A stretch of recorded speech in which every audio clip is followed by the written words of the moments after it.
Bienvenidos, buenas tardes. Bienvenidos al Museo Arqueológico Nacional y una vez más, bueno, igual que el año pasado, nos reunimos aquí en el museo en una colaboración con la Fundación Farmamar, una entidad cuyos objetivos son la promoción del progreso científico, el fomento de la investigación.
Conferencias que desde la Fundación Farmamar sponsor.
Es porque tenéis curiosidad en saber.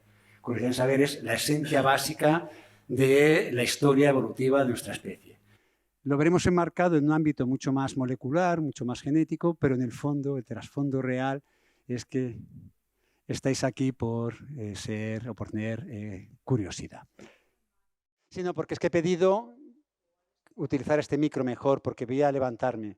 Si me vais a disculpar, me lo vais a permitir, porque considero que la ponencia requiere un poquito más de señalización de algunos detalles sobre las diapositivas. Bueno, esencialmente lo que vamos a tratar hoy va a ser, de hecho debería llamarse la ponencia Una historia genética de la península ibérica, porque hay muchas. Nosotros vamos a centrarnos en uno de los marcadores, una de las líneas de trabajo específica, que es básicamente la genómica, no tanto la genética, sino como la genómica. He intentado tocar diferentes tópicos que parezcan o que resulten interesantes. Estos son los 6 o 7 aspectos que voy a tocar. En el fondo va a ser una revisión más o menos superficial del contenido. Todo esto tiene un dogma, un corpus de disciplina científica detrás muy profundo, matemática, genética molecular, genética de poblaciones, etcétera, etcétera. Yo en este caso lo que voy a hacer va a ser una pequeña revisión superficial para dar el enfoque que actualmente defiende la ciencia sobre la historia genética, en este caso concreto de un ámbito geográfico muy concreto como puede ser la península ibérica. Bien, por tanto, he preparado una pequeña introducción para ponernos en situación. La pequeña introducción puede ser un poquito árida en el sentido de que voy a intentar transmitir aspectos fundamentales para que tengáis las herramientas para seguir el hilo lógico de la charla. Bien, esencialmente la península ibérica es un espacio muy interesante por varios motivos. El primero de ellos es que ocupa la región occidental de Europa. Eso lo convierte en un espacio singular. ¿Por qué? Porque esencialmente las poblaciones que abordan la península ibérica, que colonizan la península ibérica, al final quedan relegadas a un espacio que no tiene salida, si no es mediante la navegación. Eso nos pone en un punto realmente interesante que nosotros en genética de poblaciones lo llamamos de forma divulgativa el efecto autobús. El efecto autobús, que son las primeras poblaciones que entran, acaban siempre relegadas al fondo de lo que sería la península ibérica. Y eso hace una conformación genética muy singular. Otro aspecto importante es la cercanía con África, los contactos con otro continente que tiene una historia demográfica y genética totalmente distinta. Además, la península ibérica es un crisol de pueblos, de lenguas, de culturas que han ido interactuando entre ellas. Esto lo hace especialmente singular dentro de lo que es el panorama de la historia genética de Europa, del mundo en particular, bueno, del mundo en general, de Europa en particular y todavía específicamente más de la península ibérica por estas singularidades. ¿Cómo vemos los genetistas de poblaciones estos abordajes? Lo vemos como un palinsepto. ¿Qué es? Esencialmente es que un palinsepto es un término que se utiliza en literatura que sobre un texto hay otro texto debajo y sobre ese texto hay otro texto debajo. Conceptualmente es lo mismo. Sobre un genoma de un individuo que podemos analizar, si tenemos las técnicas y las herramientas oportunas, podemos discernir, podemos explorar otras historias. En vez de un texto serán otras historias genéticas que están marcando otros acontecimientos. Entonces, conceptualmente nos movemos justamente en este espacio. En este espacio, y nos basamos básicamente en biología esencial, que es que un individuo, una persona, está compuesta por billones de células y todas las células tienen en su ADN, en su núcleo celular, todas las células, una información genética, una dotación genética que se clasifica en bloques informativos que se llaman cromosomas. Los cromosomas, que son en nuestra especie 23 pares de cromosomas, los podemos desilvanar. Están, digamos, enrollados mediante una serie de histonas que son proteínas y podemos desilvanarlos. Al desilvanar estos pequeños fragmentos, estos cromosomas, aparece lo que es la fantástica, maravillosa hélice o el doble hélice de ADN. La doble hélice de ADN tiene muchos componentes, un componente estructural, pero un componente variable, que es el que nosotros estudiamos y analizamos. Eso es la secuencia de ADN, 4 letras que se alternan en 3.200 millones de posiciones. Por tanto, cuando hablamos de una secuenciación, esencialmente, ¿qué es? Determinar la posición de estas 4 letras y cómo alternan en esas 3.200 millones de posiciones. Esa es un poco la idea general. Ahora bien, no todos los ADN son iguales. Estructuralmente sí, originariamente en su historia evolutiva no, pero podemos clasificarlos según una apreciación muy singular y es cómo se heredan. La herencia del ADN nos permite como mínimo hacer 2 clasificaciones. Una primera clasificación que son los llamados marcadores uniparentales, que se heredan exclusivamente por vía materna o paterna.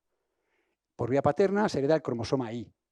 Y el cromosoma Y de cualquiera de los varones aquí presentes es representación del cromosoma de sus padres, de sus abuelos, etcétera, etcétera. Por tanto, estudiar el cromosoma Y de cualquier individuo aquí presente es estudiar en profundidad temporal el cromosoma Y, la historia de su linaje masculino. Lo mismo ocurre con el mitocondrial, que esencialmente es lo mismo. Se hereda exclusivamente por vía materna. Por tanto, podemos trazar, mediante estos marcadores, la historia evolutiva tanto de mujeres como de hombres.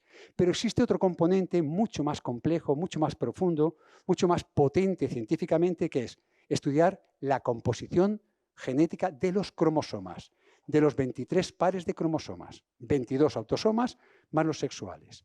Ese es otro mundo, eso es una exploración diferente. Y ahí integrarnos, introducirnos en ese mundo requiere primero un poco de análisis casi matemático profundo, cuyas interpretaciones son relativamente sencillas de entender. Relativamente. Cuando analizamos el cromosoma de cualquier persona, que está representado por estos palitos que veis aquí, os fijaréis que tiene mucha cromatismo, diferentes colores. He intentado representar el origen de un fragmento de ese cromosoma considerando, fijaos, solamente 3 generaciones. ¿Qué quiere decir? Que el cromosoma 1 de los 23 que tenemos de cualquier persona es una combinación de diferentes fragmentos de ¿quién? De todos sus antecesores. Eso le implica un problema analítico y conceptual muy profundo. Pero actualmente, y gracias al desarrollo tecnológico, conceptual y metodológico y técnico, y sobre todo a la bioinformática, podemos discernir de dónde vienen geográficamente todos estos pequeños fragmentos. Que en el fondo es saber de dónde vienen ¿quién? Sus ancestros. Esa es un poco la línea lógica que nosotros trabajamos en este tipo de enfoques. Hace muy poco se desarrollaron, relativamente poco, lo que son las técnicas de nueva generación, de secuenciación de nueva generación. Eso lo ha revolucionado absolutamente todo. Es conseguir secuencias de mucha calidad de cualquier individuo, de cualquier persona. Hoy por hoy, el cuello de botella en los análisis, en las aplicaciones de la reconstrucción de la historia de las poblaciones, no está en la generación de información.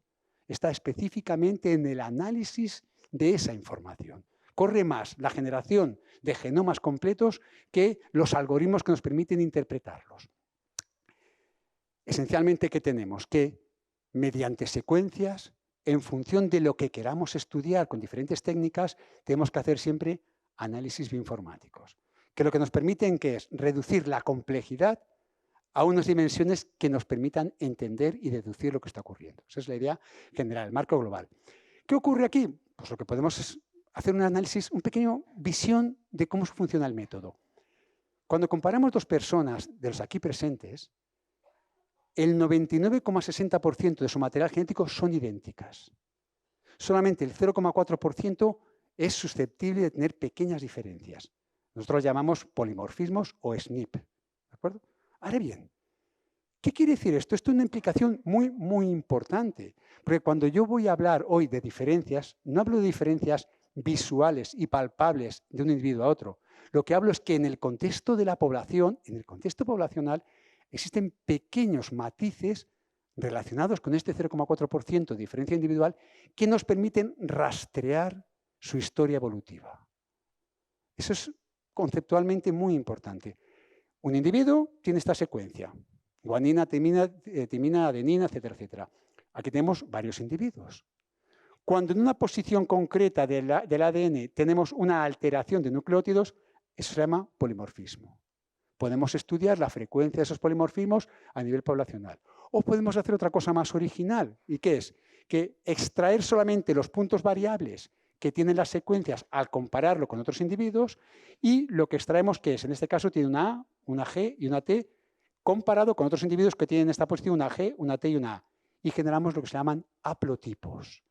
Podemos abordar la historia humana mediante el estudio de las frecuencias de los SNPs o bien de los haplotipos que generan esos SNPs. Estoy hablando así como si fuese una cosa sencilla, pero normalmente fijaos que para hacer un análisis genético de un individuo se generan en torno a 1 millón de polimorfismos por individuo.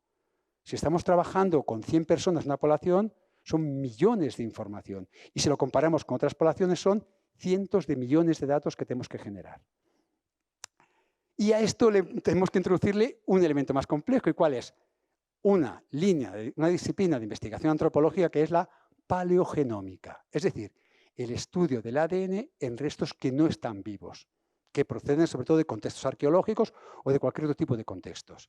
Esto ha sido un desarrollo acelerado, importantísimo en la historia de la ciencia y ha revertido en la conformación a su ideólogo, a la persona que matizó, que pudo construir, que pudo desarrollar las técnicas, la concesión del Premio Nobel de Medicina y Fisiología hace 2 años, que es Svante Pääbo.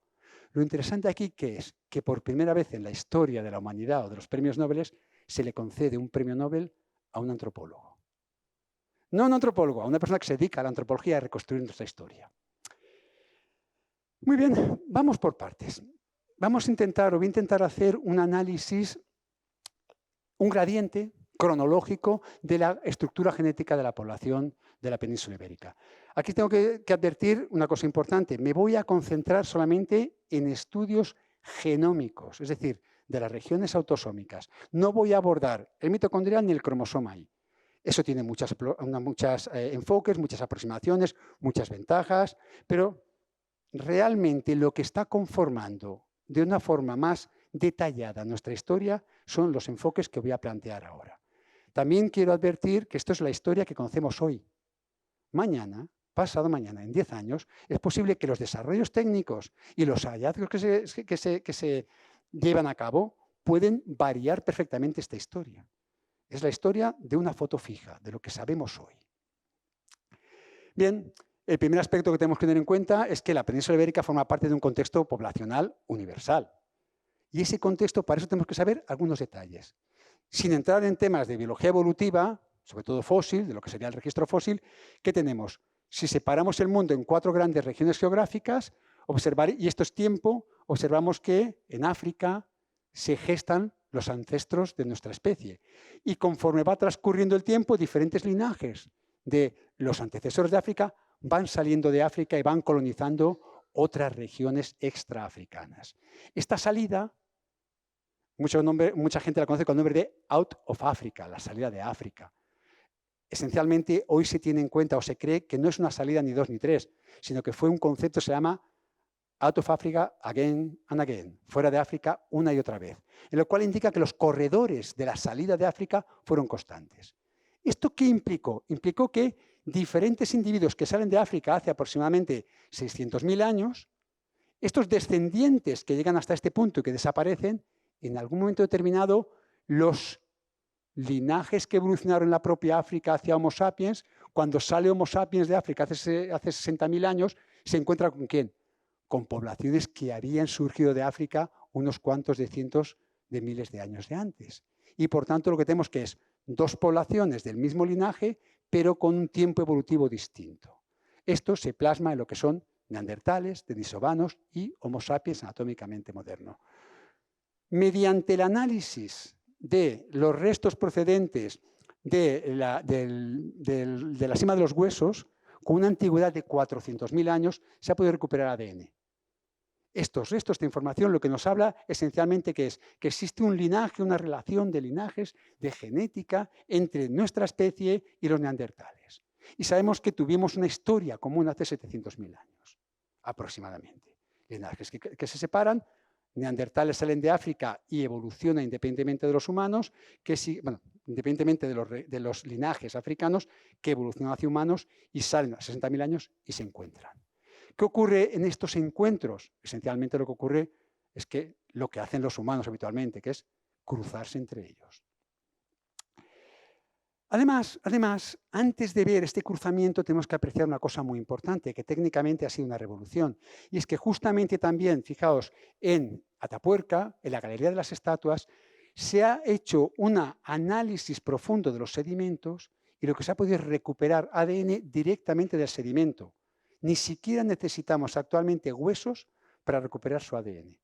Un resto humano fallecido se descompone en la tierra y si tenemos las técnicas adecuadas podemos incluso recuperar esa parte de ADN. Esto ha dado, primero, técnicamente una revolución, pero luego fijaos que también ha demostrado una cosa interesantísima. Es que cuando hablamos de neandertales, existen muchos neandertales. Y lo que hemos visto, lo que se ha podido apreciar, que es que mediante estas técnicas existen como mínimo 2 poblaciones de neandertales que mediante genética podemos diferenciar. Unas relativamente antiguas, que tienen una antigüedad de unos 120.000 años, y otras relativamente modernas de unos 100.000 años. Hace 100.000 años algo ocurrió en las poblaciones neandertales que implicaron sustituciones poblacionales. Es decir, que intentamos construir una historia y cuanto más detalladas son las técnicas, más en detalle podemos analizar ese bagaje. Hasta hace unos años esto era imposible, tanto la recuperación de ADN como la reconstrucción de la información que nos indica. Hoy, como veis, el asunto es totalmente diferente. Bien, Homo sapiens anatómicamente moderno surge de África, seguramente por la media luna fértil, se distribuye por diferentes regiones y contacta con poblaciones de neandertales y denisovanos que habitan Eurasia de salidas anteriores. Esto implica que se produce un cruzamiento entre neandertales y Homo sapiens anatómicamente moderno y, por tanto, todas las poblaciones descendientes de ese cruzamiento van a llevar ADN humano y ADN neandertal. Bueno, debería matizar ADN de Homo sapiens anatómicamente moderno y de ADN neandertal. Aquellas poblaciones que ya están mezcladas y son híbridas siguen desplazándose por Eurasia y llegan a contactar con otras poblaciones en el centro de Asia, que actualmente pertenece a Rusia, al sur de Rusia, que son los denisovanos. Se mezclan con ellos. Las poblaciones derivadas de esos últimos mestizajes, ¿qué tienen? ADN de Homo sapiens, ADN de neandertales y ADN denisovanos. Nosotros, como no fuimos poblaciones derivadas de aquel contacto, solo tenemos ADN neandertal y humano. Bueno, perdón, de Homo sapiens anatómicamente moderno. Cuando miramos el porcentaje de ADN que llevan las poblaciones actuales, en la península ibérica encontramos, esto es un gráfico que se suele representar mucho en genética de poblaciones, y el color nos indica la intensidad del aporte de ADN neandertal. En este caso, este es el gradiente, cuanto más rojo, más aporte neandertal tienen las poblaciones actuales. Observar que si tienes azul, no tenéis ADN neandertal. He marcado aquí en la población de la península ibérica porque es la que vamos a focalizar nuestro análisis. Y como podéis apreciar, en la población europea tenemos, en la población de la península ibérica tenemos aproximadamente un 1% de material genético neandertal. Lo cual quiere decir que si hiciésemos análisis, la media de los aquí presentes tendríamos o detectaríamos un 1% de material genético originario de otro linaje que no es el nuestro, neandertales. Esto ha sido un cambio de paradigma en cómo se entiende la antropología y en cómo se entiende la biología evolutiva humana. Ya vemos lo que ocurre con todo lo que ha sido la paleogenómica, sobre todo de linajes ancestrales. Vamos desplazándonos hacia periodos más contemporáneos. ¿Qué ocurre en Europa hace aproximadamente, o no? ¿Qué ocurre en Europa cuando ya sale Homo sapiens anatómicamente moderno? 60.000 años aproximadamente. Implica que las poblaciones que salen de África se distribuyen por toda Europa, por toda Eurasia. Y se distribuyen, hoy sabemos, con diferentes eventos demográficos. Europa actualmente está constituida, a grosso modo, por 3 grandes sustratos genéticos. Un primer sustrato genético, que sería el que estamos viendo aquí, que serían los cazadores-recolectores, que proceden de la salida del Out of Africa de 60.000 años y que llegan a la península ibérica hace aproximadamente unos 45.000, 43.000 años. Poblaciones cazadoras-recolectoras, tamaños poblacionales bajos, como sistema y estrategia de supervivencia utilizan básicamente la caza y la recolección, etcétera, etcétera. Estas poblaciones subsisten durante muchos años hasta que hace aproximadamente 10.000, 8.000 años se produce un nuevo ola migratoria procedente de Anatolia y está relacionado con la revolución neolítica. Es decir, las poblaciones maduran y cambian la estrategia de supervivencia. En vez de cazador-recolector, son agricultores ganaderos. Una segunda ola migratoria y estamos viendo el sustrato entre poblaciones paleolíticas y poblaciones neolíticas. Pero además, últimamente se ha visto que existe hace aproximadamente 4.000 años una ola migratoria, otro sustrato genético del que está compuesta toda Europa, la península ibérica entre ellos. Y estos individuos son los yamnayas. También se les conoce como los pastores esteparios, proceden de las estepas rusas, de las estepas pónticas. Y somos, las poblaciones europeas, un porcentaje diferencial entre paleolíticos, neolíticos y yamnayas. Ese es el sustrato genético que tenemos actualmente. Normalmente esta información, que son los 3 mapas cronológicos, lo podemos plasmar en los que estáis viendo aquí. Bueno, obviamente no creo que veáis mucho desde el punto de vista de la interpretación, pero es muy fácil de entender. Cada uno de estos puntos es un individuo, caracterizado por 100.000, 200.000, 300.000 o 1.000.000 de datos genéticos. Por lo tanto, la posición de un individuo con respecto a otro quiere decir que están genéticamente cerca. Además, a estos individuos, si proceden de la misma población, se los colorea aparte. Lo que vemos que es que se forman pequeñas agrupaciones, ¿la veis? La roja es una agrupación de individuos que son solo rojos, por lo tanto pertenecen a un grupo poblacional determinado. Cuando hacemos esto en Europa, estos son poblaciones de Europa. Vemos exactamente eso, 3 zonas de influencia relacionadas con paleolíticos, neolíticos y, pastores de las estepas pónticas. Trasladada esta idea a la península ibérica, ¿qué encontramos? Hacemos análisis genéticos de diferentes poblaciones e intentamos ver cuán aporte hay de paleolíticos, neolíticos y yamnayas. Esto se representa en estos tres ejes.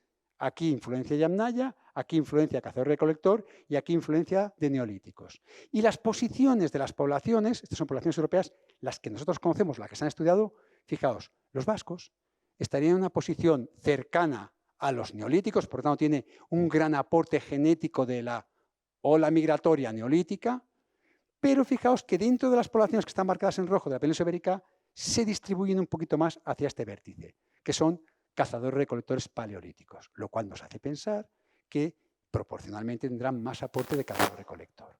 Las tres poblaciones que se han estudiado aquí, España, España del Norte y vascos, están, fijaos, en la misma línea o la misma distancia que distantes de los yamnayas, lo cual quiere decir que los aportes genéticos de las poblaciones de las estepas pónticas fue más o menos homogéneo a toda la población.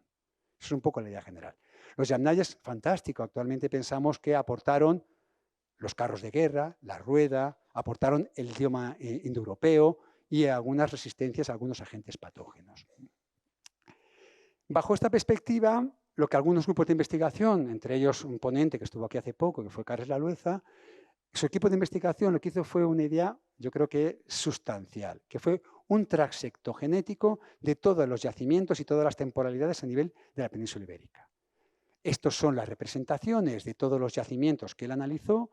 Estos son las temporalidades, tiempo y muestras de cada una de las temporalidades. Lógicamente, cuanto más nos acercamos a la contemporaneidad, más muestras tenemos, o tuvieron ellos al hacer los análisis.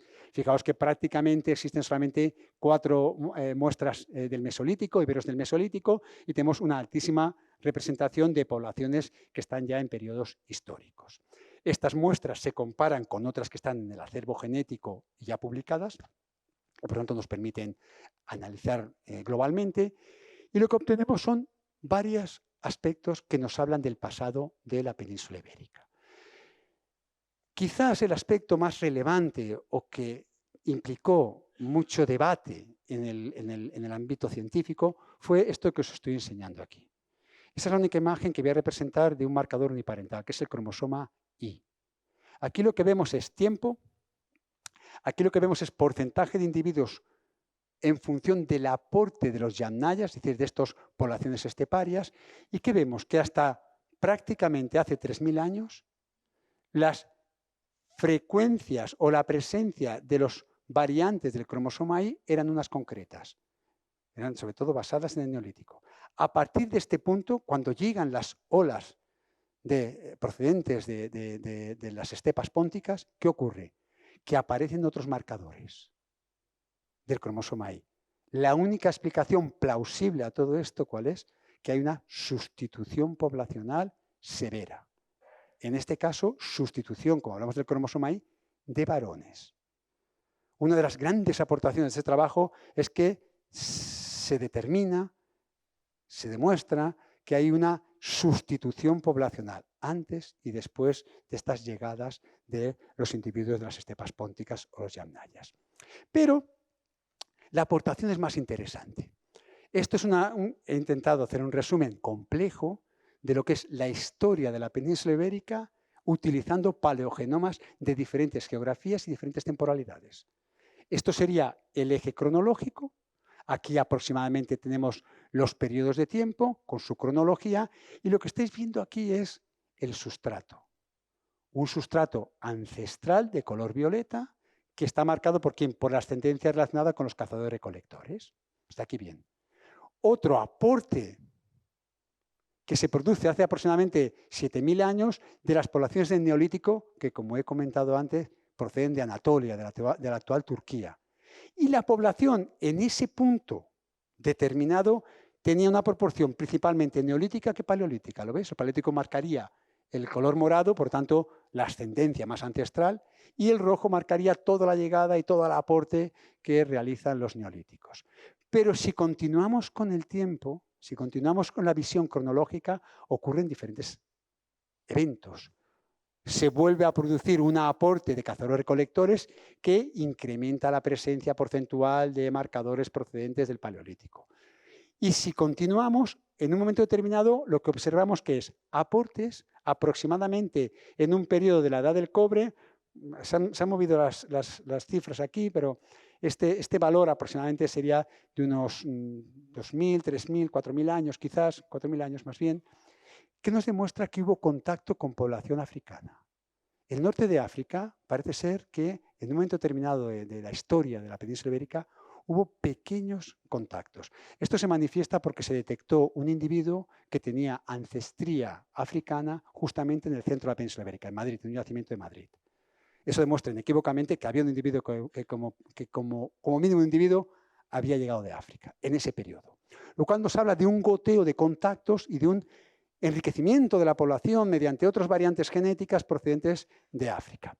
Si continuamos, vemos que ya existe. Fijaos que esto ocurre antes incluso de la llegada de los yamnayas. Este color amarillo es la aportación yamnaya, la aportación de las cepas pónticas.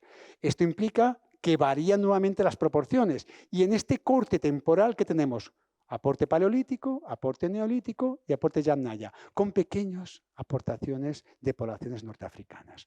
Si seguimos, continuamos con la reflexión o con la explicación de esta línea temporal, observamos que en un momento determinado hay aportaciones, fijaos, de color. En este caso, estos son los eventos 1, 2, 3, 4, los eventos más importantes.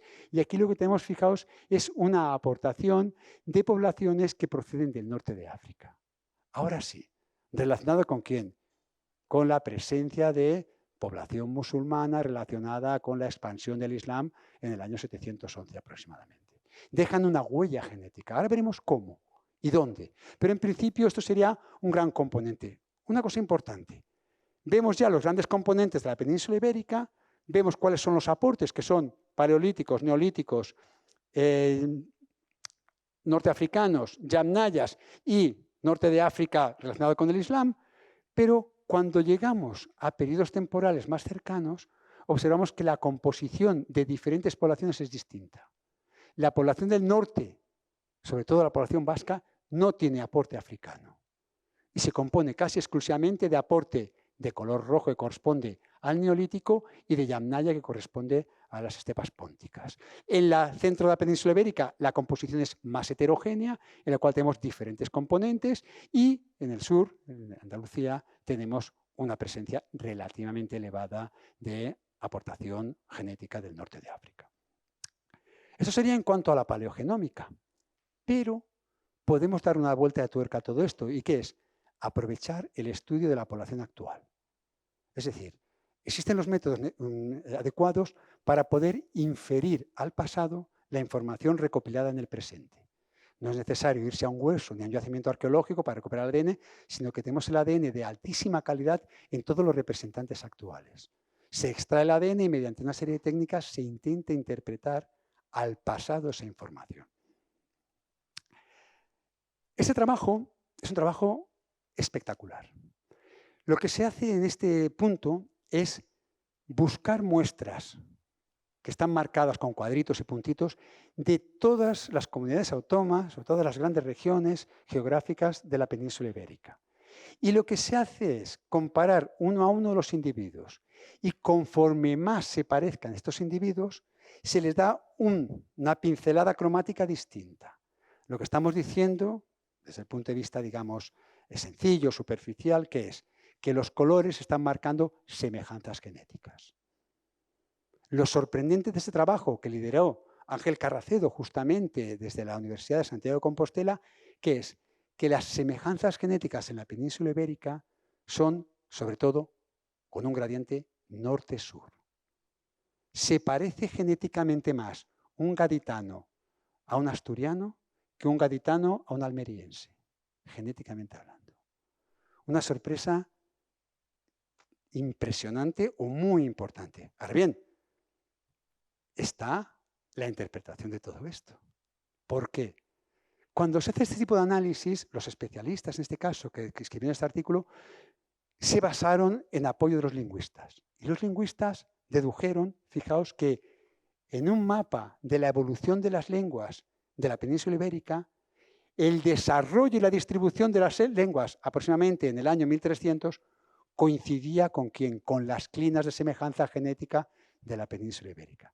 Dicho de otra manera, la interpretación más plausible en este caso es que estamos viendo la expansión de las poblaciones del norte de la península ibérica una vez decae el imperio musulmán. Técnicamente o actualmente se llama reconquista, pero lo que pasa es que tiene unas connotaciones políticas, geográficas, etcétera, etcétera, que no me interesa, pero en este caso lo que estamos viendo que es expansión poblacional desde el norte de la península ibérica que sigue unos trazados muy determinados que van en sentido norte-sur. Me he permitido poner aquí un pequeño mapa porque el título es de la península ibérica y obviamente aquí no había información de Portugal. Se hace un esfuerzo de integrar muestras de Portugal y observar que ¿qué tenemos? Que las poblaciones, sobre todo del sur de Galicia, tienen continuidad genética con Portugal. Dicho de otra manera, una persona de Galicia se parece mucho más a cualquier portugués que no a un aragonés, un catalán o un valenciano. Pero hay muchos más enfoques. Ya sabemos más o menos cómo se comporta los sustratos genéticos de la península ibérica. Sabemos qué aportes ha habido y cómo entendemos la distribución de las variantes genéticas a nivel geográfico, con acontecimientos históricos. Pero nos podemos hacer muchas más preguntas. ¿A quién nos parecemos? Como península ibérica, como población. Cuando hacemos este análisis, nos comparamos con poblaciones de África subsahariana, con poblaciones del norte de África, con poblaciones de la región meridional de Europa, con poblaciones del centro de Europa, del norte de Europa, hacemos comparaciones genéticas, genómicas, lo que observamos es este tipo de gráficos. Este tipo de gráficos es en color claro, amarillo, la aportación que la población francesa, procedentes, lógicamente, de la actual Francia, tiene sobre la península ibérica, que inequívocamente afecta ¿a quién? A la región vasca, parte de la región cantábrica y, como veis, una fracción, Cataluña, Aragón, parte de Castilla-León, etcétera, sobre todo la región oriental, Mallorca, etcétera, etcétera. Si hacemos lo mismo con población italiana, lo que observamos es que el aporte de población italiana también es diferencial en la península ibérica. Y sobre todo, fijaos, se centra en este caso mucho más en Castilla-La Mancha, el norte de Andalucía, etcétera, etcétera. Y si hacemos el mismo ejercicio con los irlandeses, vemos que el efecto esencialmente es muy importante en la región asturiana y se va diluyendo su efecto, como veis el cromatismo no lo marca, se va diluyendo a través de un transecto norte-sur y un transecto este-oeste. Aquí tenéis 6 agrupaciones de la península ibérica y en este tipo de gráficos el aporte que hacen franceses, italianos, irlandeses a cada una de estas subpoblaciones de la península ibérica. Es interesante, pero cuando se hacen análisis de cuándo se produjo esta aportación, lo que encontramos que es que este aporte se realizó o es muy antiguo, lo cual no nos habla de aporte reciente, nos habla de sustrato común compartido con esas poblaciones, no migraciones recientes. La cosa cambia radicalmente cuando consideramos poblaciones africanas o poblaciones del norte de África. Cuando digo población africana me refiero a África subsahariana, que históricamente, poblacionalmente, el norte de África y África subsahariana son 2 mundos distintos, son casi 2 continentes distintos. Cuando hacemos este análisis y determinamos la temporalidad, sí que vemos que estos aportes se producen en un periodo comprendido entre la llegada del Islam y la caída de Granada, en ese periodo. Y observamos que el efecto del norte de África es diferencial. Prácticamente no existen aportes, variantes genéticas procedentes del norte de África en la región oriental de Cantabria, en el País Vasco, prácticamente en todo el Pirineo, no existe en Aragón, en Cataluña, en la zona de Levante. Y el aporte genético del norte de África está sobre todo representado, fijaos aquí, este es el valor que nos indica la máxima representación, en las regiones de ¿quién? De Galicia, de Portugal, del occidente de la península ibérica y de la región, fijaos, andaluza y del Levante de Murcia, aunque en menos proporción. Esto es un hecho bastante singular, porque lo que esperaríamos es que el aporte genético sea proporcional a la historia compartida que tenemos con las poblaciones musulmanas. Pero eso no cuadra con la información genética. Hay muchas teorías bastante plausibles. La teoría quizá más interesante del tema que es que esto está asociado básicamente a la expulsión de los moriscos. En el momento que expulsan a los descendientes de los musulmanes, estas personas, estas poblaciones, no van a ningún sitio porque no tienen dónde ir y se salen del foco de acción y de atención gubernamental. En esta estrategia lo mejor es irse ¿dónde? A las regiones menos expuestas al control gubernamental, que son las regiones periféricas. Esto es una de las hipótesis que están marcando actualmente que intenta justificar esta distribución. Cuando hacemos lo mismo para la población subsahariana, es decir, población africana, subsahariana, negra, vemos que el aporte es preferentemente en Portugal y en algunas regiones puntuales. Esto normalmente está interpretado, no es un aporte común, muy global, pero sí que tiene pequeñas aportaciones puntuales, sobre todo en la región meridional de la península ibérica, y está relacionada sobre todo con el tráfico de esclavos. También con las tropas romanas que invadieron la península ibérica, porque los romanos, entre otras cosas, tenían tropas de élite que procedían de África subsahariana. Eso implicó pequeños goteos, pequeñas aportaciones que hoy podemos rastrear en mayor o en menor proporción. Muy bien, entonces ya tenemos un panorama global de la península ibérica. Ahora lo que podemos hacer es concentrarnos específicamente en algunas poblaciones singulares. Algunas poblaciones que de alguna manera nos han llamado la atención, que siempre han estado en el acervo analítico de la historia de la península ibérica, que no sabemos o que se han utilizado muchas veces económica y políticamente para demostrar algo y que hoy sabemos cuál es su historia genética. Me refiero inequívocamente a una de las poblaciones más singulares de la península ibérica, que es la población vasca. La población vasca ha sido motivo de muchísima discusión, de mucho análisis, de mucha interpretación, de mucha mala interpretación por muchos motivos, pero hoy con el aporte de las investigaciones genómicas se puede construir una narrativa muy documentada y muy bien apoyada en la historia genética. En un trabajo bastante espectacular, esto es el País Vasco, lógicamente, vasco-francés en este caso, y lo que se hace es analizar las poblaciones procedentes de Vizcaya, Áraba y Guipúzcoa, las poblaciones francesas, y se comparan con poblaciones que le llaman perivascas, que no tienen la cultura vasca, que no hablan Euskadi, pero han estado en contacto geográfico y cultural con ellas. Se hace un análisis global y lo que se obtiene es este gráfico, que ya conocéis. Este gráfico que es cada punto me indica la cercanía genética con otro individuo y cada color si pertenece a una población o a otra. Me he molestado en poner etiquetas. Desgraciadamente se ha distorsionado un poco por la proyección, pero podéis ver aquí, fijaos, norte de África son estos individuos, caracterizados cada uno de ellos con casi 500.000 de datos genéticos, individualmente. Aquí tenemos el Medio Oriente y hacia aquí, este de Europa, oeste de Europa, los sardos, una población singular de Europa, norte de Europa, Francia, España, básicamente estáis viendo geografía. Y en el extremo de distribución geográfica y genética que tenemos los vascos. Muy relacionados con las poblaciones perifrancesas y periespañoles del entorno de Euskadi. Lo cual nos demuestra lo siguiente, que es una población inequívocamente con el mismo componente genético que el sustrato genético europeo, pero con una historia demográfica singular. Esto es la interpretación más intensa y más profunda que se puede hacer de estos datos. Porque si la población vasca tuviese orígenes distintos, ¿qué tendríamos? Que no se asemejarían a las zonas o a las poblaciones cercanas o las poblaciones francesas o españolas o del entorno geográfico.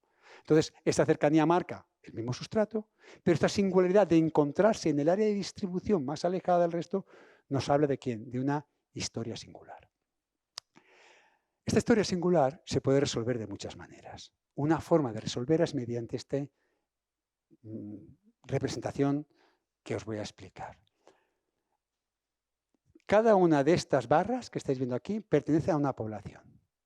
Estos son los nombres de las poblaciones y el color y el matiz de cada una de estas barras nos habla del porcentaje que tiene esa población de origen de la Edad del Hierro, de origen de la ancestría romana, es decir, de la expansión de las poblaciones de la península itálica, y otra que es de las poblaciones del norte de África. Por lo tanto, ¿qué quiere decir? Que esta población, que es de Castilla y León, por ejemplo, tiene casi un 40 y tantos % de sustrato genético procedente de la edad del hierro, tiene un aporte relativamente grande, que sería este que estáis viendo aquí en color azul, ¿de quién? De los movimientos relacionados con la expansión del Imperio Romano, y tiene un pequeño porcentaje, que es el que estáis viendo aquí, que procede de quién? De los aportes del norte de África durante el periodo islámico o musulmán. Cuando hacemos esta interpretación y focalizamos la atención en las poblaciones que representan la actual Euskadi, País Vasco, ¿qué vemos? Que no tienen aporte ni norteafricano ni de la romanización, entendida como expansión cultural y genética y poblacional.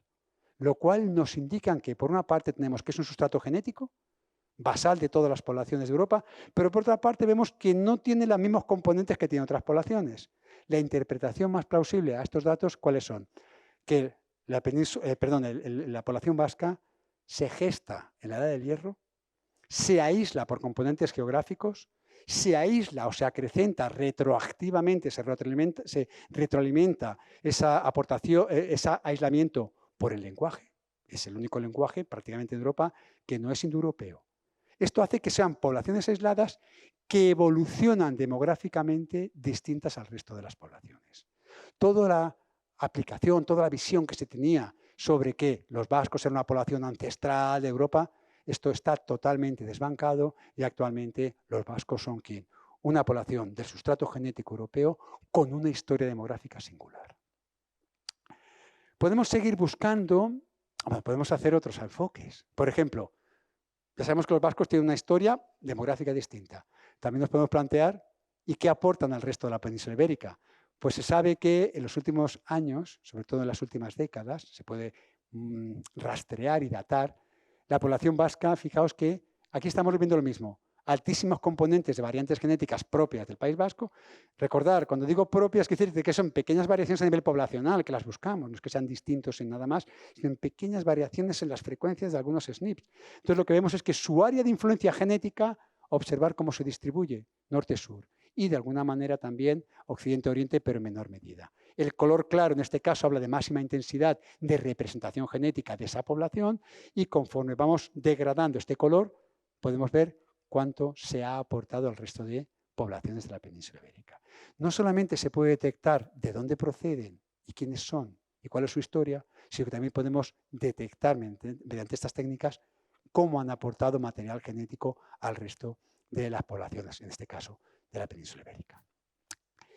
Otra población singular, y esta quería traerla porque le tengo mucho cariño, nosotros no hemos trabajado, nuestro laboratorio no ha trabajado normalmente en poblaciones europeas, desde el punto de vista genético y con las técnicas de hace unos años, las poblaciones europeas eran relativamente aburridas porque tenían poca diversidad y nuestras técnicas no nos permitían hacer diagnósticos y discriminaciones.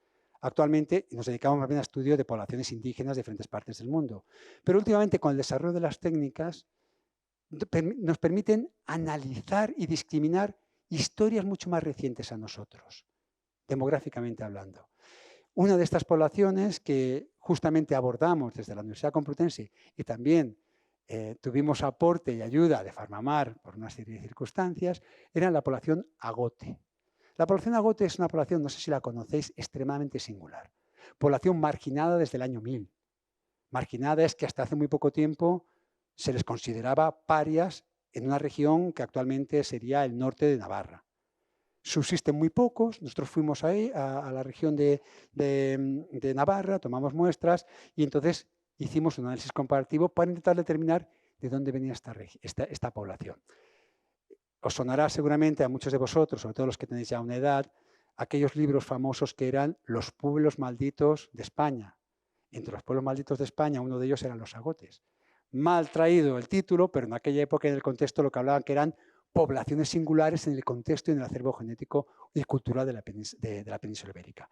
A estos señores, por ejemplo, no se les dejaba entrar por la misma puerta de las iglesias, tenían que entrar con una puerta de servicio y mucho más pequeña, solamente para que veáis el contexto. Nosotros tomamos muestras, las analizamos en el laboratorio.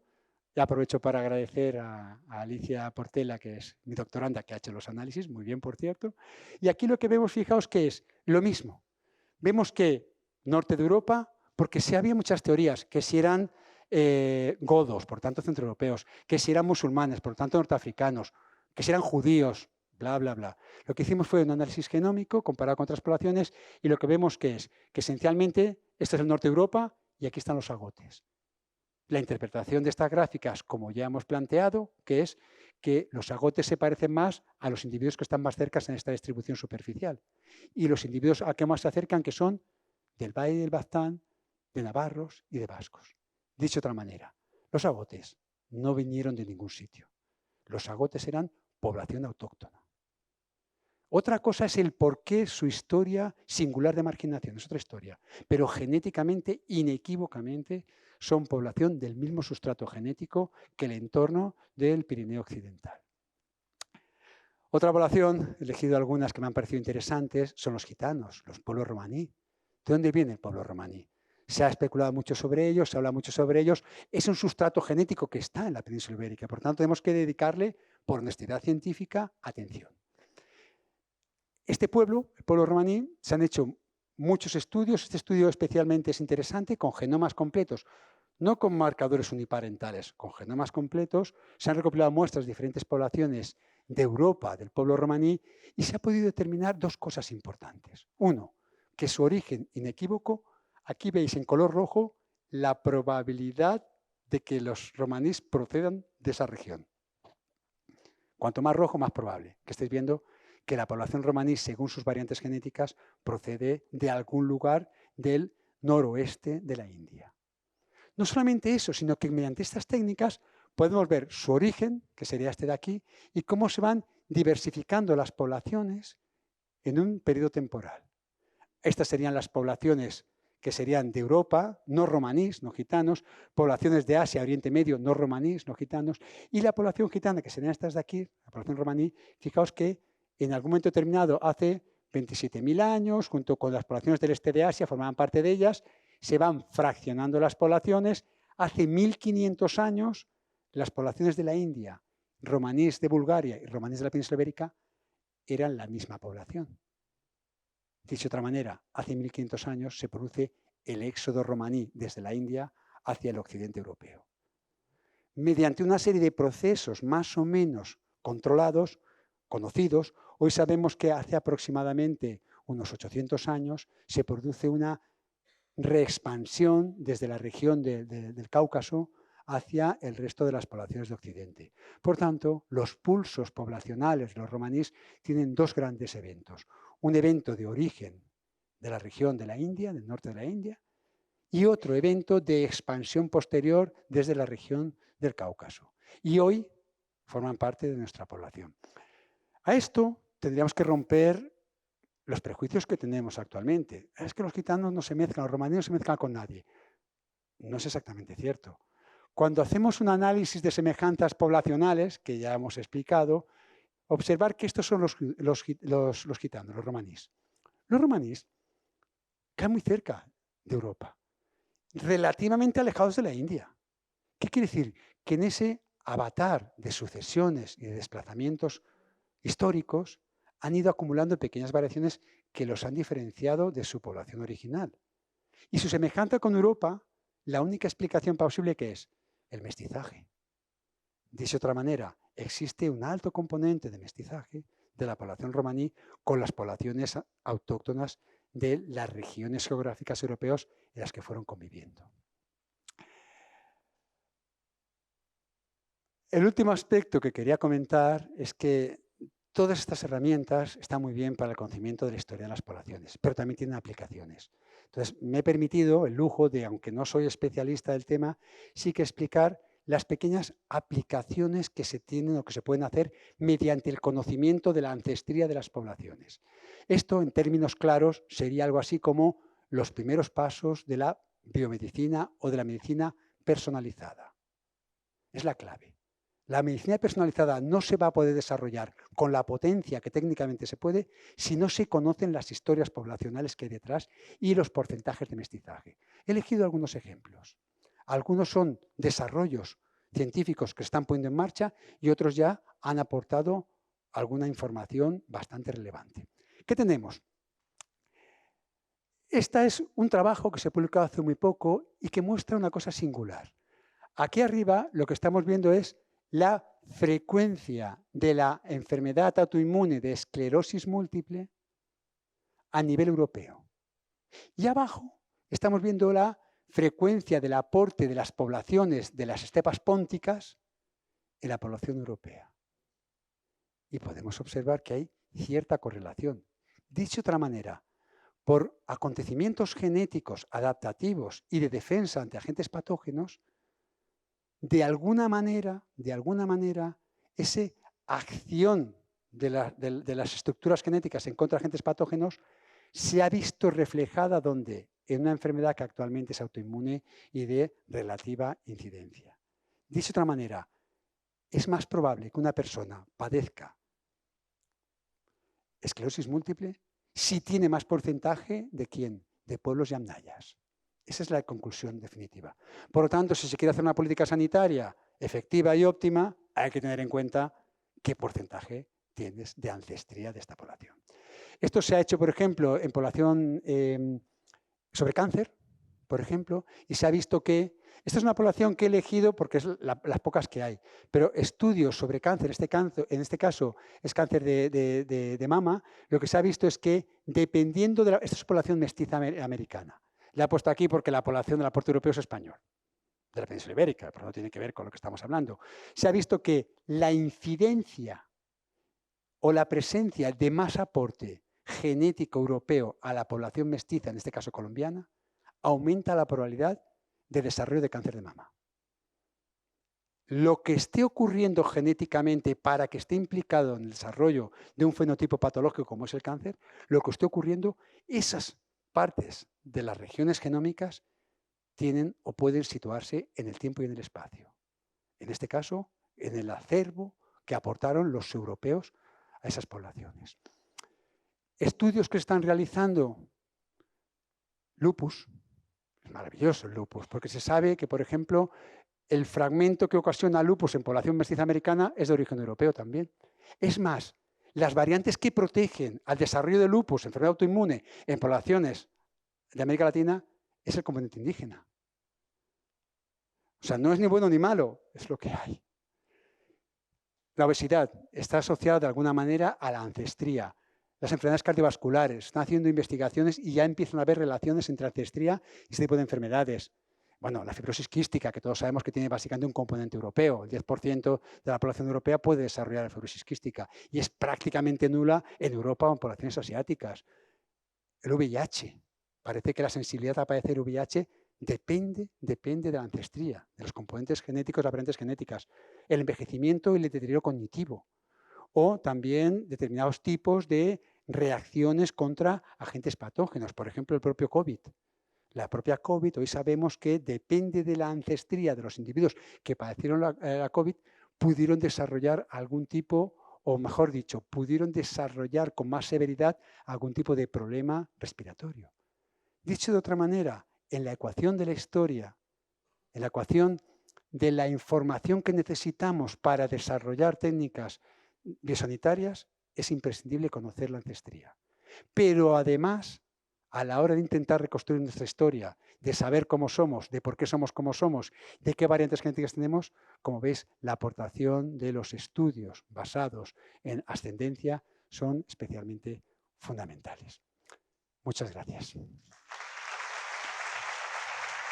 Gracias.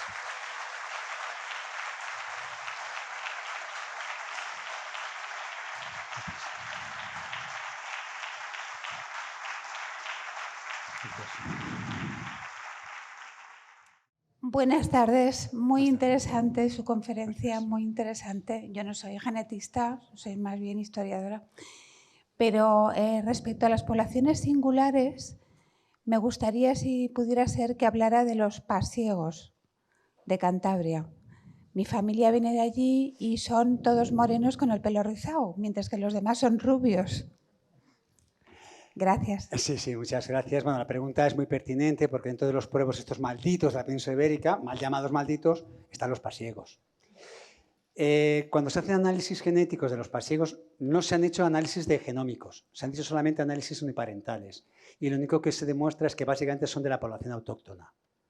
Por lo tanto, los acontecimientos que han hecho que esa población sea especial son acontecimientos básicamente históricos, culturales, y no tiene nada que ver con la genética. No es un pueblo llegado de otros lugares. Es cierto también que actualmente existen pocos pasiegos en el término de que podamos trazar su ascendencia en generaciones hacia el pasado. Ya no hay mucha gente que tengan los 2 padres pasiegos, los 4 abuelos pasiegos, los 8 bisabuelos pasiegos. Entonces aquí eso implica un problema interpretativo a la hora de hacer análisis genómicos. Pero en todo caso, lo que sabemos actualmente son 2 cosas importantes, por resumir. Una, que prácticamente no hay información genómica y que todos los detalles nos hablan de quién, de una población autóctona cuya historia está más relacionada con aspectos sociales que con aspectos biológicos.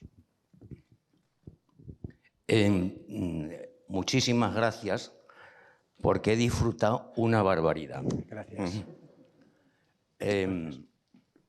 La verdad es que la ciencia no da seguridad, lo que da es conocimiento, basado en la experiencia, precisamente.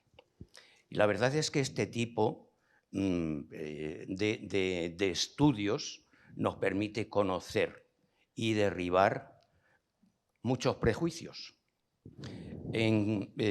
Entiendo que todos estos datos que has presentado son sobre SNPs. ¿Es así? Sí. Vale. Sí.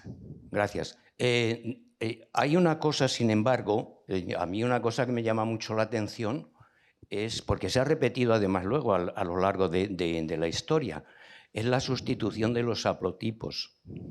En concreto has puesto el de los Yamnaya, que sustituyeron el cromosoma Y y que luego después volvió a aparecer. Supongo que por sucesivas migraciones desde otros sitios. 2000, 3000 años antes de Cristo, sí, eso es, hace 4000, 5000 años, lo que se ve es el aporte, mira. El otro, el siguiente, ese punto de arriba correspondiente al 1. Eso quiere decir que no hay otros componentes. Bueno, eso quiere decir que ese marcador genético no se conoce. El blanco quiere decir que no se tiene información.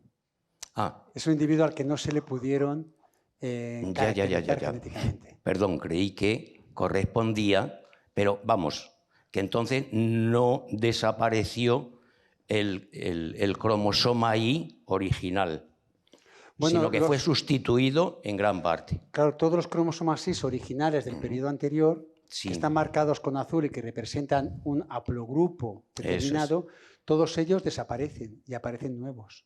Sí. Solamente hay un caso concreto, que es este de aquí, que seguramente, evidentemente, sea un infiltrado en el sentido de que es una persona que llegó posteriormente. Ya. Pero fíjate que esto es tiempo y esta ruptura solo puede ser explicada, o la más plausible explicación es básicamente que sea una sustitución poblacional. Sí. La pregunta además es, ¿hay estudios similares para el otro haplotipo, el femenino? Sí, hay muchísima información sobre la ADN mitocondrial. Pensad que yo he intentado... Sí, perdón. ¿Y se da la misma situación? No. Claro, he intentado focalizar la charla en las herramientas genéticas más potentes que hay actualmente, que es la genotipación masiva. Esa es un poco la idea. Lógicamente están los componentes del cromosoma Y del mitocondrial. Cuando hacemos este mismo análisis con mitocondriales, no vemos el mismo fenómeno, lo cual nos hace pensar en que la sustitución no fue poblacional, fue de los varones. Eso ya nos puede hablar de quién, de estructuras sociales, de sustitución de varones. Por ejemplo, esto lo enlazo con un hecho muy singular, que es cuando vamos, por ejemplo, a la población de Cuba, para que veáis un poco el símil. Cuando se estudia la población de Cuba y se hace análisis del mitocondrial, la población mestiza cubana tiene aporte indígena, taíno principalmente, europeo y africano. Pero cuando vemos el cromosoma Y de la población cubana, solo hay aporte europeo y africano. No hay aporte de cromosoma Y de la población indígena. La interpretación es clara. De alguna manera, cada uno que elija cuál es su explicación, los varones indígenas no pudieron acceder a la reproducción después de la llegada de los europeos. Aquí podría ser el mismo escenario, pero en otras condiciones, en las cuales los varones autóctonos no pudieron acceder a la reproducción.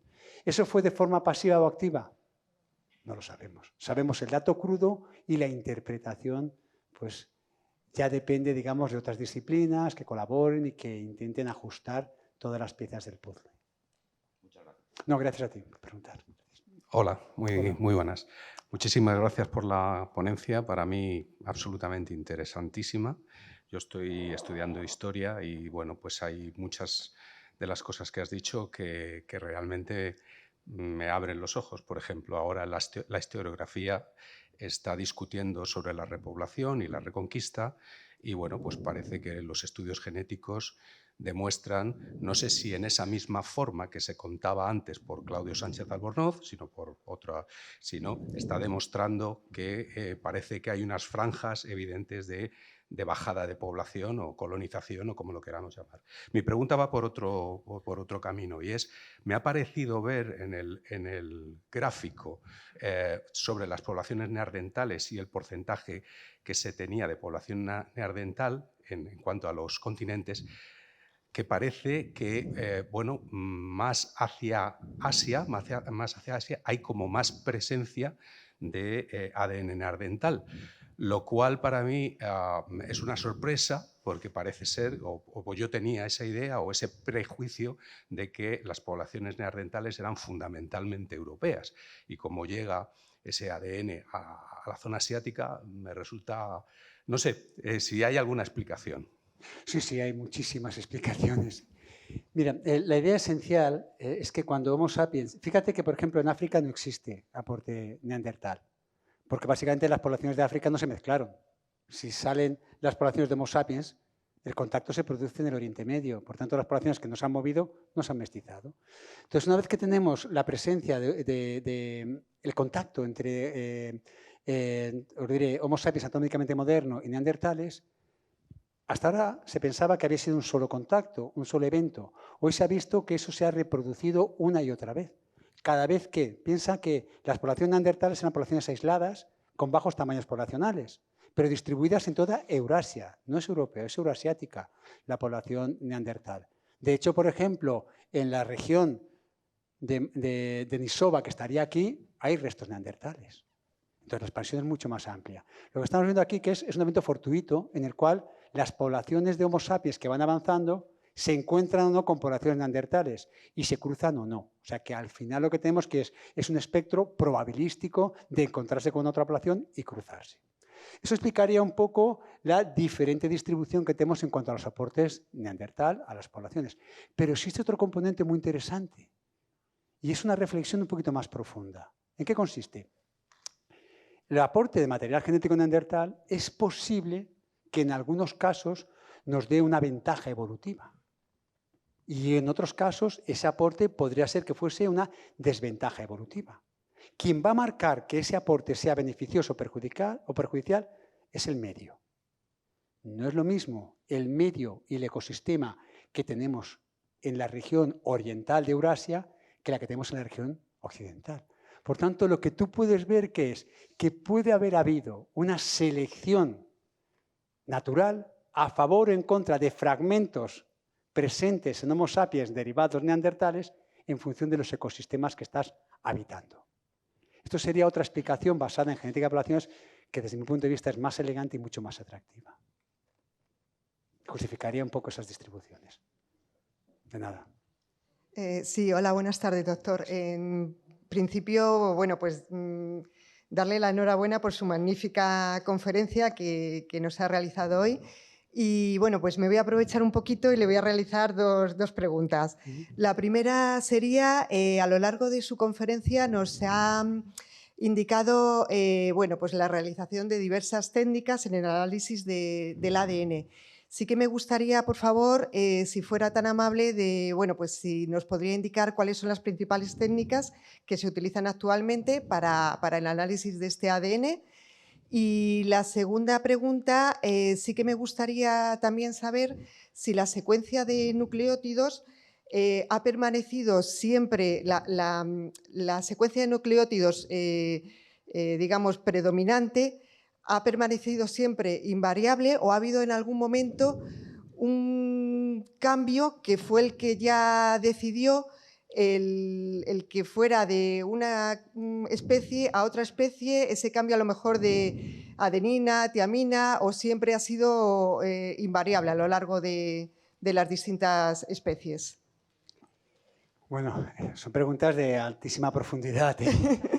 Muchas gracias, doctor. Bueno, siempre, bueno, como he visto que era un experto, pues me he lanzado a preguntarlas. Muchísimas gracias. Gracias a ti por la pregunta. Intento resolverla en el espacio de tiempo que tengo. Mira, las últimas técnicas de secuenciación se llaman NGS, que es secuenciación de última generación. Lo que hacen los NGS esencialmente es hacer barridos genómicos de toda la información, de los 3.200 millones de pares de bases de cada individuo. Entonces, claro, es un resultado que no es fraccionado, es la totalidad del ADN, todo. Lo que ocurre aquí que es que si tú tienes, o toda la población humana tiene un nucleótido en una posición y toda la población humana tiene el mismo nucleótido en una posición, ¿qué información nos da? Ninguna. Entonces, de ese acervo de genotipación masiva y profunda, lo que se hace es extraerse solamente aquellos puntos que son variables entre personas, entre poblaciones y entre grupos poblacionales. Entonces, al final lo que estás viendo son plataformas de secuenciación. Hace unos años se llamaban Illumina, que eran las más modernas, y lo que hacen básicamente es generar y generar secuencias y secuencias que luego se filtran y se analizan a nivel bioinformático. Elimino lo que es común a todos y trabajo con lo que es diferente para intentar interpretar las diferencias. Variabilidad. Eso sería en cuanto a las técnicas. NGS es la técnica que implica diferentes estrategias de análisis. La segunda pregunta que me hace es una pregunta que entra de lleno en los dogmas de la biología. ¿Qué es una especie? No sé, yo estoy de acuerdo con la intervención de mi compañero de la facultad que me ha hecho, y es que la ciencia, si alguien dice, desde el punto de vista científico, que hay una certeza del 100% de probabilidad, está engañándoos. La ciencia lo único que hace es aproximaciones probabilísticas y los escenarios más plausibles a una información. Eso hace la ciencia. Bajo esa perspectiva, nosotros nos planteamos, por ejemplo, en el siglo XXI, ¿qué es una especie? Nadie lo sabe. Por tanto, no sabemos, ahora explicaré por qué, no sabemos cuáles son las variantes genéticas que determinan lo que es una especie. Hay muchas definiciones de especie. Por ejemplo, una especie puede ser, la más clásica en biología es, dos individuos son de la misma especie si se cruzan entre ellos y sus descendientes son fértiles. Si asumimos que eso es cierto, solo tenemos que cruzarnos entre diferentes linajes para ver si tenemos descendientes viables. Bajo esa perspectiva, un neandertal y un humano, ¿qué serían? La misma especie, porque somos el producto de ese cruzamiento. La polémica que se suscita con el registro fósil es otra, de qué individuos, si los neandertales eran una especie distinta o no, pero bajo la definición de especie propia de la biología, somos la misma especie, porque cumple la definición de especie. Por tanto, no existen, digamos, herramientas profundas, genéticas, que nos digan cuándo una cosa es una especie o es otra especie. Entre los chimpancés, que somos especies distintas y no podemos cruzarnos con ellos, que es la especie viva más cercana a nosotros, compartimos el 98,5% del material genético. Entonces, eso es suficiente como para que seamos distintos a ellos. Pero no depende de la cantidad de ADN que compartamos, sino de qué material genético no compartimos. Hay proyectos internacionales que a ese material genético que no compartimos con nadie más que con nosotros mismos se le llaman los genes de la humanidad. Es decir, aquello que nos hace distintos a la especie más cercana que no comparte con nosotros cultura, capacidad cognitiva, etcétera, etcétera. Muchas gracias. Gracias a ti. Bueno, dos preguntas. Buenas tardes, dos preguntas. Rápidas. A ver, en el gráfico triangular donde estaban las poblaciones ibéricas, donde está por un lado en un vértice los cazadores recolectores, por el otro los agricultores y los Yamnaya, es curioso porque básicamente la aportación, lo que se ve es que la aportación en genética principal viene de los dos de la base. Sin embargo, sí es cierto que en el I, básicamente toda la península ibérica es R1b. Sin embargo, por ejemplo, en el norte, en el País Vasco, es la población con mayor porcentaje de R1b en el I. Sin embargo, veo que el efecto que hace sobre el global es muy poco, es decir, pesa poco ese componente masculino en el genoma completo, es decir, el mitocondrial, básicamente el X, bueno, el mitocondrial influye más en el genoma completo de la población, porque efectivamente hay muchas variaciones, estamos hablando desde un 70 a un 80 y tantos por ciento que hay en el 80 y tantos por ciento que hay en el País Vasco. No se nota mucho ahí, se nota que hay más recolectores porque también es la zona donde más tarde llegaron los agricultores. Pero es curioso porque no se ve un efecto importante en el genoma global de los yamnayas, que básicamente hubo una sustitución global. Es curioso que en el País Vasco, que es el mayor porcentaje de yamnayas, hay una sustitución completa prácticamente de los masculina. Curiosamente, los yamnayas son los que trajeron el indoeuropeo y no se quedó el indoeuropeo en esa región. Es muy curioso, en cualquier manera. Eso por un lado. Y por el otro lado, en el hecho de las enfermedades es importantísimo porque efectivamente la focalización en el genoma para resolver enfermedades es impresionante. Pero ¿se es posible asociar a determinados haplogrupos? Por ejemplo, hemos dicho que el europeo tiene mucha más influencia en un montón de enfermedades que hay. ¿Tiene más que ver con ese haplogrupo, por ejemplo, R1b o por ejemplo, la parte de genoma neandertal puede haber dado lugar a unos tipos de enfermedades específicos?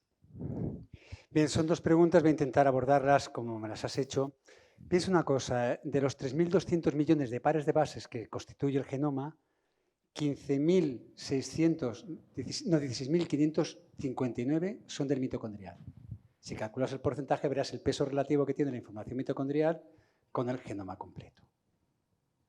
Dentro de, además de los cromosomas, de esos 3.200 millones, de los 23 pares de cromosomas, el más pequeño, ínfimo y que aporta menos información es el cromosoma Y. O sea que en el fondo lo que estás viendo es que su aporte de información es menor. Otra cosa es que el sistema de herencia es distinto. Entonces el R1b lo que te permite, que es el valor que tiene, es trazar genogenealogías, es decir, trazar ascendencia de los linajes paternos hacia el pasado. Y por tanto es una línea directa de comunicación con el pasado. Ese es el peso que tiene el R1b, que desde mi punto de vista se le está dando más énfasis que realmente tiene. Lo que estás viendo sencillamente es que hay un linaje familiar asociado a los varones que procede de una región geográfica concreta. Pero cuando esto lo matizas y lo corriges con todo el volcado de información genética autosómica global, las historias que estás reconstruyendo son ligeramente distintas. Piensa también una cosa interesante con todo esto, y es que si os paráis o nos paramos a pensar y hacer una reflexión sobre por qué hay más aporte neolítico, yamnada y paleolítico, al final es una cuestión lógica. En Europa hay mucho más aporte paleolítico, ¿por qué? Porque las poblaciones neolíticas, con sus innovaciones tecnológicas, no podían cultivar en zonas periárticas. ¿Dónde iban? Hacia la región meridional, donde podían. Por tanto, la oportunidad de mezclarse con los paleolíticos y el aporte genético de ese neolítico era mucho mayor. Entonces, ese tipo de cosas influyen mucho en esta interpretación. Las enfermedades. Hay muchos trabajos que están asociando genomas completos a enfermedades, que es un poco el ejemplo que yo he puesto, y otros trabajos que intentan determinar enfermedades concretas a variantes del cromosoma Y y del mitocondrial. Los hay. El mitocondrial son los mecanismos celulares para generar energía. Por tanto, mutaciones en esas mitocondrias pueden ocasionar que el individuo portador tenga menos fines, menos oportunidad de reproducirse porque tiene menos energía en global, etcétera, etcétera. Entonces hay todo estudios relacionados con mitocondrial y enfermedades. Algunas enfermedades del cromosoma Y también están asociadas a enfermedades, se ha rastreado. Pero aquí la puerta que se nos abre es distinta. Es de todo el genoma, no de pequeños fragmentos, no de fragmentos que se heredan uniparentalmente, sino de toda la aportación de nuestros ancestros, cómo vemos que está determinado por nuestra ascendencia. Un trabajo muy interesante es el que ha relacionado, por ejemplo, algunas variantes heredadas de los neandertales con la depresión o trastornos bipolares. Entonces, hay variantes genéticas que están marcando esa patología. Y cuando miramos de dónde vienen esas variantes genéticas, resulta que son aportadas por un linaje que no está en nuestra historia evolutiva, sino son paralelos. Entonces, eso nos hace pensar varias cosas. Primero, que esas variantes en los neandertales, en sus contextos ambientales, les servirían para algo. Y esas mismas variantes en nuestros contextos de complejidad social, de desarrollo tecnológico, de interacción con otras personas, se ve reflejado, en este caso, en una patología. Entonces, como veis, hay muchos parámetros que tener en cuenta a la hora de intentar interpretar esa interrelación que hay entre el aporte genético y el desarrollo de un fenotipo, en este caso patológico. Lo primero, muchas gracias por la conferencia, me ha encantado y me ha parecido muy interesante. Y pues bueno, cuando has hablado sobre el tema de enfermedades y del desarrollo de cómo éstas se pueden dar según un cierto aporte genético, ¿esto quiere decir que si, por ejemplo, yo tengo un 75% de Yannaya y ella tiene un 45% de Yannaya, yo sería más propenso a padecer esclerosis múltiple? ¿Es lo que quiere decir esta cuestión? En resumidas cuentas, sí. Pero pensad una cosa importante, y es un matiz. Una cosa es la predisposición y otra cosa la predeterminación. La genética no predetermina nada, predispone, y determinadas circunstancias ambientales hacen que se pueda reflejar esa enfermedad o esa patología. Es decir, que tú puedes tener un 75% de Yamnaya y no desarrollar la enfermedad, porque son sencillamente factores de riesgo probabilísticos. Lo que sí que está claro es que la incidencia de la enfermedad de la esclerosis múltiple a nivel europeo se solapa con la aportación Yamnaya. Podemos obviarlo, decir que no ocurre nada, o podemos explorar en profundidad esa correlación que inequívocamente nos está mandando un mensaje y que tenemos que interpretar científicamente. Nada. Antonio, muchísimas gracias. Creo que la conferencia ha sido muy interesante y además tus contestaciones a las preguntas creo que han sido muy ilustrativas de lo que te han preguntado y de tu conocimiento. Me avisan que tenemos que terminar porque hay otra conferencia ahora aquí y entonces vamos a dar por terminada esta charla que ha sido, como te digo, muy interesante. Muchas gracias a ti y también aprovecho para dar las gracias al museo por habernos permitido que esta conferencia se impartiera aquí. Gracias.